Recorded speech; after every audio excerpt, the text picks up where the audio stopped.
Islamabad high court justice Arbab Tahir की अदालत में अपनी ज़मानत के लिए। मैं शुक्रगुज़ार हूँ कि उन्होंने हमें ज़मानत दे दी है और अगली तारीख पड़ी है 6 जुलाई की।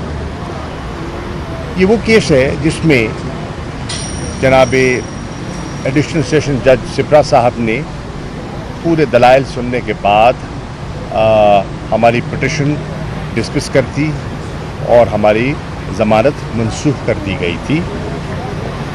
गो मेरे वकील ने पूरे दलाइल दिए थे कि जितनी दफ़ात लगाई गई हैं वो एक भी मुझ पर नाफिज नहीं होती।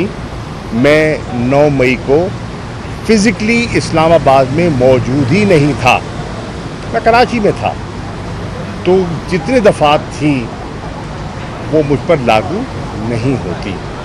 बहरहाल उनका फैसला सर आँखों पर आज आए और हमें ज़मानत मिल गई, क्योंकि यहाँ कोशिश की अंदर आने की कल और वो कोशिश कामयाब न हो सकी। बहरहाल आज आ गए।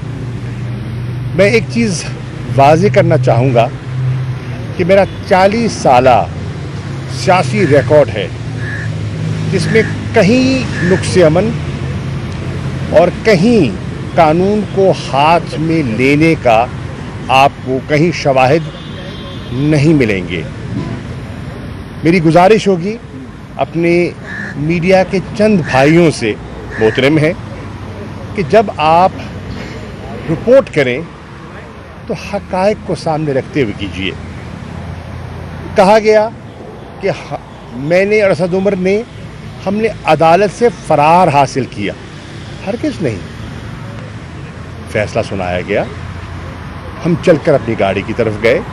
अगर किसी ने गिरफ़्तार करना था तो कर सकते थे। फ़ैसला ये हमने किया था कि घर जाते हैं, सामान बंद करते हैं और वकीलों से मशवरा करते हैं और इस्लामाबाद हाई कोर्ट में अपील करते हैं, और चुनाचे ऐसा ही हुआ।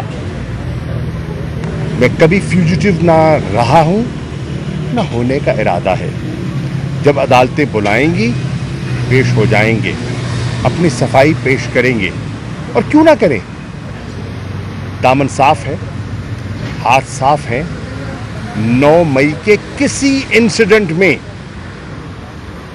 बिल वास्ता बिला वास्ता न मुलव्विस था न मुलव्विस हूँ, और बड़े एतमाद से कह रहा हूँ।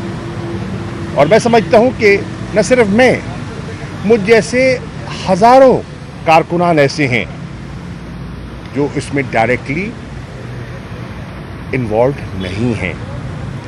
मैं पहले भी अर्ज़ कर चुका हूँ, आज दोहरा देता हूँ, उन बेगुनाह कारकुनान को फिल फौर रिहा होना चाहिए, क्योंकि उनकी फैमिलीज़ परेशान हैं और बहुत से जो हैं वो तो ब्रेड अर्नर्स हैं, उनके घर का चूल्हा मुतासिर हो रहा है।